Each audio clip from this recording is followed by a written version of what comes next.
Mi smo u Drijenči, stvarno ima nas više starije nego mladije, ali ipak se borimo sa samim svojim starijem radom, ručnijem radom.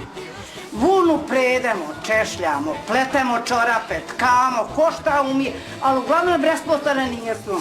Za poklon. Svaki minut se nešto radi. Evo ti jedan vunene čorape.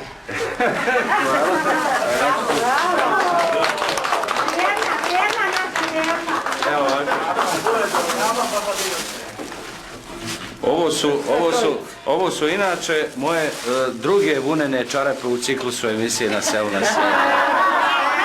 Trojica ste dobili po jedne vunene čorape, možda godinu neće ovo doživjeti, ali ipak ove godine sam uspjela da i čorape poklonim. Hoćete možda i neke druge čarape? Pa nije važno. Neke druge godine. God budem uspjela.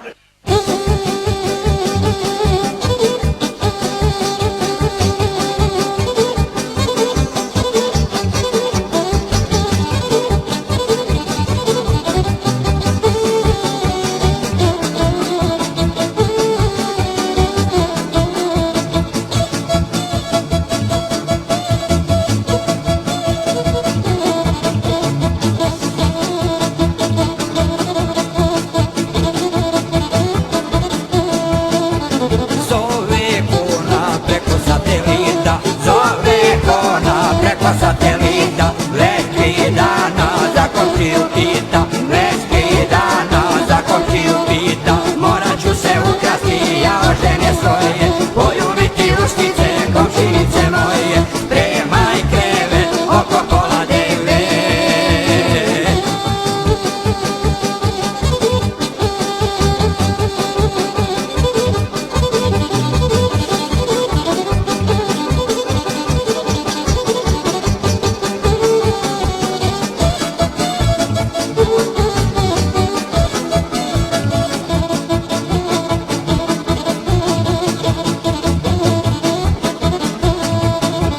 Sjetila se moja ko na mene, sjetila se moja ko na mene, iz mladosti ljubavi vatrene, iz mladosti ljubavi vatrene, morat ću se ukrasti ja od žene svoje, poljubiti ustice, komšinice moje, spremaj krevet oko pola 9.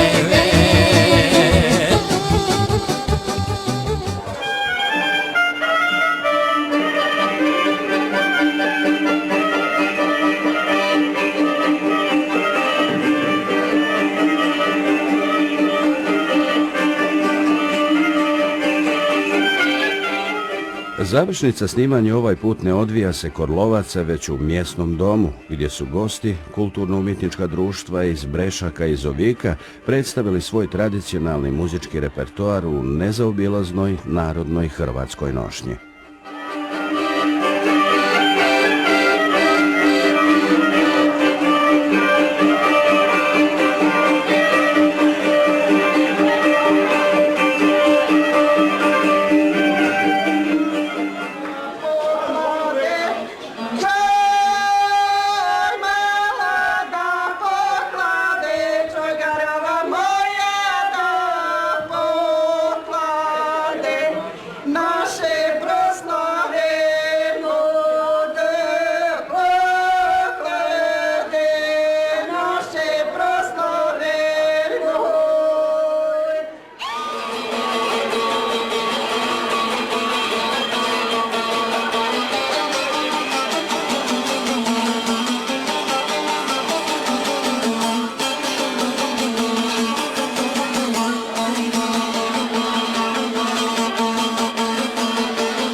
Cijenjeni gledatelji, ovime i odjavljujemo današnju emisiju Na selu na sjelu, u kojoj smo vam predstavili područje mjesne zajednice Drijenča.